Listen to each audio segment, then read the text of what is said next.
For as the light of the morning cometh out of the east, and shineth even unto the west, and covereth the whole earth, so shall also the coming of the Son of Man be.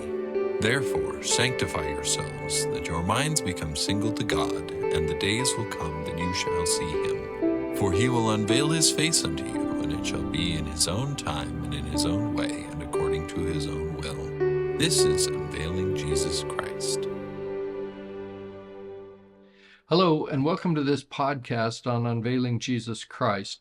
I'm John Cassanet, and my last podcast talked about Satan's power in the kingdom of Babylon, represented by a lion with eagle's wings in Daniel chapter 7, verse 4. Today we continue our detailed look at the Medo-Persian Empire, described by Daniel as a bear with some peculiar qualities that I'll talk about in this podcast.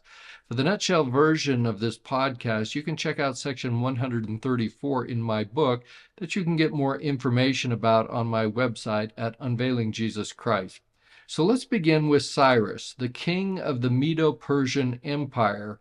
We refer to his kingdom as the Medo-Persian Empire because the kingdom was a confederacy of the Medes and Persians. We call it Medo-Persian because that somehow sounds better than the Median Persian kingdom. Kind of reminds me of that movie called The American Outlaw with the James Younger gang that was famous for a series of bank robberies and train robberies. The name of the gang came from a combination of the last names of the gang leaders, that is, Jesse James and Cole Younger. At one point, Cole wants to change the name of the gang to the Younger James gang, so that his last name would be first. But Bob Younger, the brother of Cole, pointed out that the name could be confusing, because if they stormed into the bank and declared that they were the Younger James gang, people would start to wonder whether there was an older James gang, and they would forget to raise their hands. So that's why we go with the Medo-Persian Empire rather than the Median Persian Empire. It's confusing because if we say Median Persian, people are going to actually be thinking we're saying medium Persian, wondering if there's a well-done Persian Empire, or maybe they're wondering if there's a small, medium, and large kingdom among the Persians. So we're just going to stick with Cyrus the king of the Medo-Persian Empire. And he conquered Babylon in about 538 BC. And I talked about how he did this by diverting the waters of the Euphrates River in my last podcast for March 23 of 2025. Now, Daniel 7, verse 5 describes Satan's dominion in the second kingdom after Babylon, saying, "And behold, another beast, a second, like to a bear, and it raised up itself on one side, and it had 3 ribs in the mouth of it, between the teeth of it. And they said thus unto it, Arise, devour much flesh." Close quote. So we're going to be talking about some of the characteristics of this second beast, which is a bear that has the 3 ribs in its mouth. We'll talk about that. We've got this statement, "Arise and devour much flesh." We'll talk about that. And the "thus," who said unto it, we'll talk about that as the 4 winds that are mentioned in some of the earlier verses. So Albert Barnes explains the symbolism in this particular verse in part, saying, if the former appertain to Babylon, there can be little difficulty in understanding to what this is to be applied. It is evidently to what succeeded the Babylonian, the Medo-Persian. The kingdom ruled successively by Cyrus, Cambyses, Smerdis, Darius, Xerxes, Artaxerxes, and Darius Nothus, until it was overthrown by Alexander the Great. Close quote. Adam Clarke explained the possible logic of the bear as a symbol for the Medo-Persian Empire, saying, this was the Medo-Persian Empire, represented here under the symbol of the bear, since the largest species of these animals was found in Media, a mountainous, cold, and rough country, covered with woods, close quote. So whatever the possible reasons for the selection of a bear to represent the Medo-Persian Empire, one thing is pretty sure. The image was chosen because the Medo-Persian army was strong, fierce, rough, unpolished like a bear, unlike the grace of a lion. Just kind of think about the differences between the two, and you get a pretty good sense of the differences between Babylon and the Medo-Persian Empire. I'd also like to say that the bear is very smart and inventive. I say this because while I've been serving as a full-time missionary in the Nevada Reno mission as the vehicle coordinator, we've had damage to a vehicle caused by a bear up in South Lake Tahoe. The missionaries had left some beef jerky in the center console of their vehicle that the bear smelled, and so the bear opened up the unlocked door and tore up the console trying to get this beef jerky. When I first heard about the cause of the damage, I didn't believe that the bear could open the car door to get at the console, and that the missionaries were basically just telling me porkies, like they say in these K-dramas. But several people actually confirmed that these bears really are smart. One guy said he watched a bear walk down a line of parked cars, flipping the door handles on each to see which one of them were unlocked. This is why I think about how Cyrus captured the Babylonian Empire by diverting the Euphrates River. It's an incredibly think outside the box military strategy, like these smart bears that go along flipping door handles to see which one is open. And that was not the only military success of this kind. Under the leadership of Cyrus, for example, the city of Pergamos fell. This was the third of 7 cities mentioned by John in Revelation chapters 2 and 3.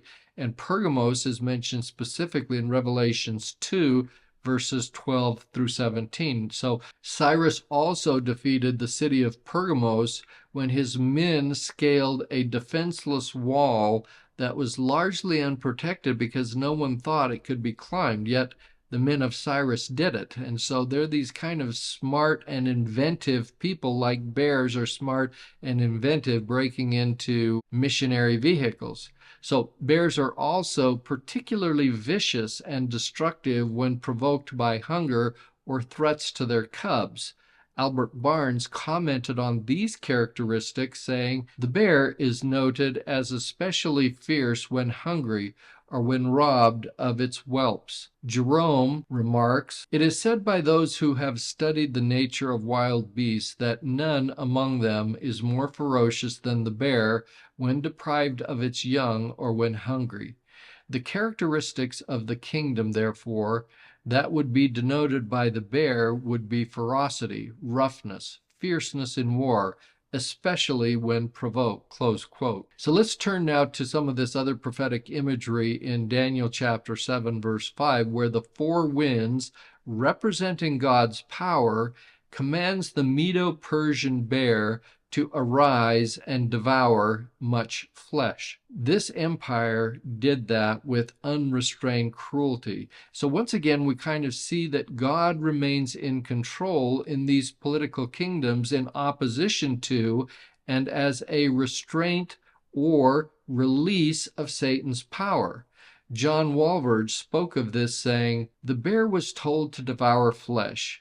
This command suggests that kingdoms operate by divine appointment, not their own authority.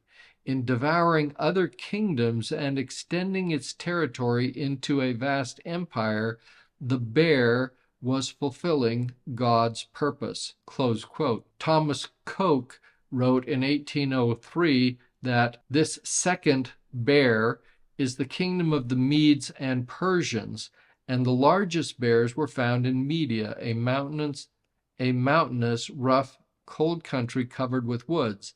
The Medes and Persians are compared to a bear on account of their cruelty and greediness after blood, a bear being a most voracious and cruel animal. The resemblance between the Persians and bears has been carried to great lengths by learned authors who suppose them to resemble each other in their gluttony, in the remarkable length of their hair, in the restlessness of their disposition, etc. but the chief likeness consisted in what we have mentioned above, and that this likeness was principally intended by the prophet may be inferred from the text itself. Arise, devour much flesh. Close quote. We thus have an indication that God, acting through the four winds, gave power to Satan to influence the political leaders to wage a ruthless campaign of war, slaughter, and cruelty during the time of the Medo-Persian Empire. In Daniel 7:5, the symbolic bear is also said to have been raised up on one side, and that's because the Medo-Persian Empire consisted of the united kingdoms of both the Medes and the Persians. The Medes were an ancient people, while the Persians were of a more modern tribe, relatively speaking.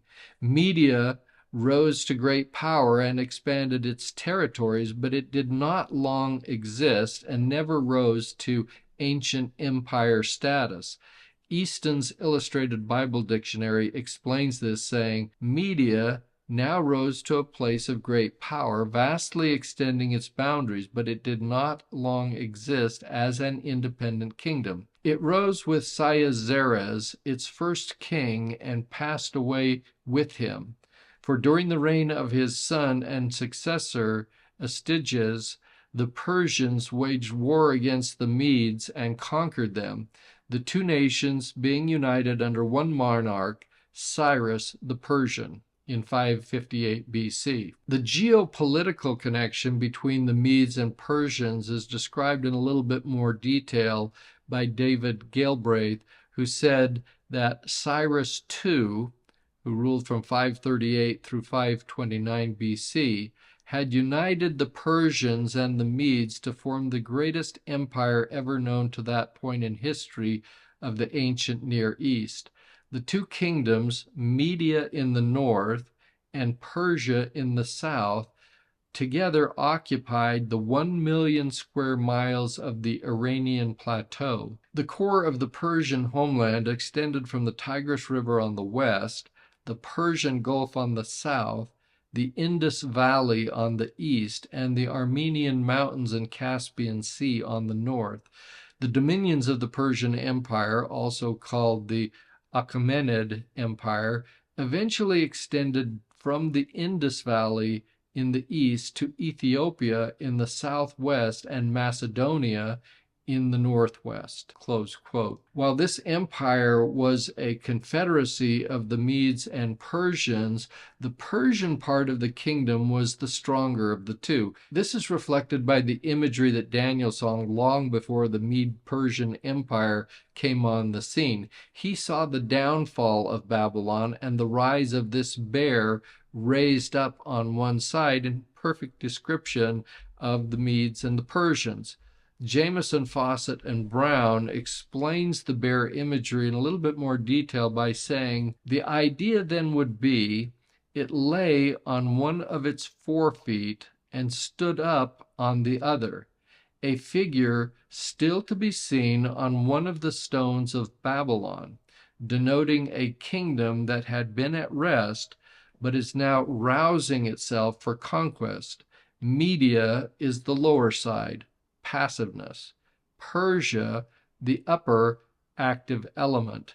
Close quote. Thus, the bear under Cyrus rose in 538 BC to conquer the Babylonian lion. In a passing note, you have to recall that it was Cyrus who allowed the Jews to return to their homeland and rebuild the temple, known as the Second Temple of Zerubbabel, replacing Solomon's temple. So Cyrus sounds like this really pretty nice guy, but he was actually a ruthless emperor who was controlled by the hand of God. So you've got this ruthless guy, but he's doing a really nice thing that could only have been inspired of him through the power of God. Now, Dennis largely reaffirms this principle, saying Babylon's demise would come as the destruction from the Almighty, cruel both with wrath and fierce anger to lay the land desolate.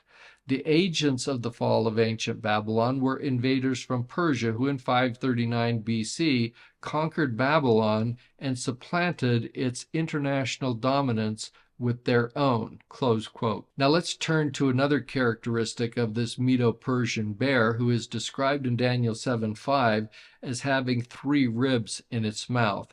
This probably refers to the 3 major Medo-Persian conquests of Babylon, Egypt, and Lydia. So we know all about Babylon, and we're pretty familiar with Egypt as well, but Egypt was also a priority conquest for Cyrus that he didn't achieve during his lifetime. However, his son Cambyses II did so, and he became a pharaoh who was given the name of Masuti-Ra. The Persian control in Egypt lasted from about 525 to 330 BC, although it was somewhat off and on during that period. Now, the third kingdom of Lydia is situated in Asia Minor. Today it would be in the western provinces of Turkey. This area became part of the Persian Empire in 546 BC. It was known as a satrapy until the Romans began to control the area in 133 BC. You can check out my video logs on the 7 cities that all talk about what was going on with Cyrus and the Persians in Asia Minor. You can find those on my YouTube channel called Unveiling Jesus Christ. So the 3 ribs in the bear's mouth were Babylon, Egypt, and Lydia, all of which were ground between the bear's teeth. Now, some scholars believe that the number 3 is a symbolic figure. For example, Kyle and Dillich take this position, saying V. Lang regards the number 3 as a round number by which the veracity of the beast is shown, close quote. Albert Barnes kind of takes a look that could be a combination of the 3 kingdoms, or yes, some type of symbolic number, saying the number 3 in this place, Lingurki, supposes to be a round number without any special significancy. Others suppose that it denotes the number of nations or kingdoms which the people here represented by the bear had overcome.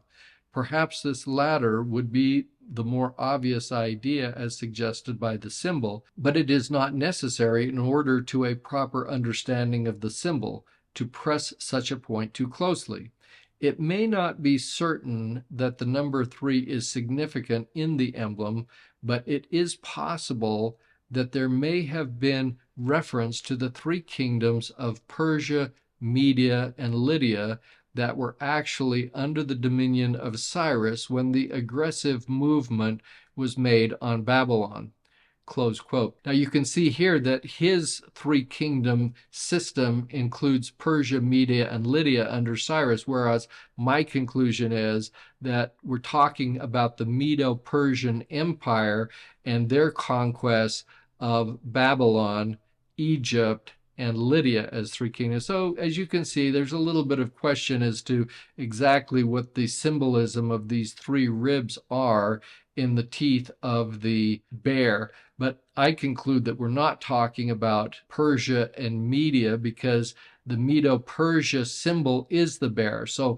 we can't make Persia and Media the bear chewing on itself. So that's why I go with essentially Babylon, Egypt, and Lydia. And then it does include this idea that we could have 3 playing a symbolic role in all of this as well. The use of this symbolically sacred number may again indicate the Lord's divine intervention. Others believe that the 3 bears represent nations that were attacked but not fully conquered when the bear rose to power. Hence, we see in the image this idea of grinding the ribs in the teeth but not being devoured. For example, Matthew Henry has this view, saying, this bear had 3 ribs in the mouth of it between the teeth, the remains of those nations it had devoured, which were the marks of its voraciousness, and yet an indication that though it had devoured much, it could not devour all.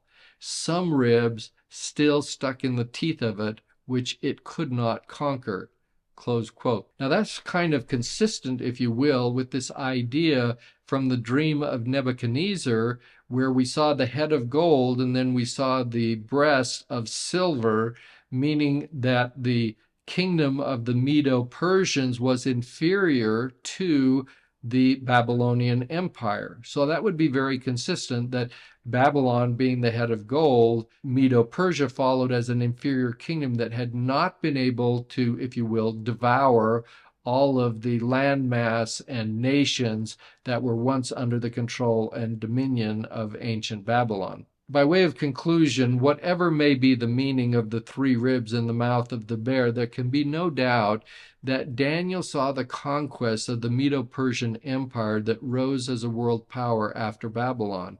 It also appears clear that God, acting through the four symbolic winds, controlled the actions of this political kingdom by allowing or unleashing, as well as restraining, the power of Satan to carry out his purposes. Politically speaking, the Medo-Persian Empire was not as powerful, glorious, or dominating as Babylon, but spiritually speaking, the power of Satan actually grew in the Medo-Persian Empire that allowed it to take power and dominion and crush other kingdoms from Babylon and others, and enhancing that power in the Medo-Persian Empire. This is the pattern we see in all the political kingdoms leading up to the modern nations and up to and including the time of the gathering at Adam-on-Diamond, as I have discussed in prior podcasts. In my next podcast, I will discuss the rise of the Greek Empire in 330 BC under Alexander the Great, which is depicted as a leopard in Daniel chapter 7, verse 6. So until my next podcast, thanks for watching, listening, sharing, and subscribing, and to Jen and Kristen for the technical help. See you next time on Unveiling Jesus Christ.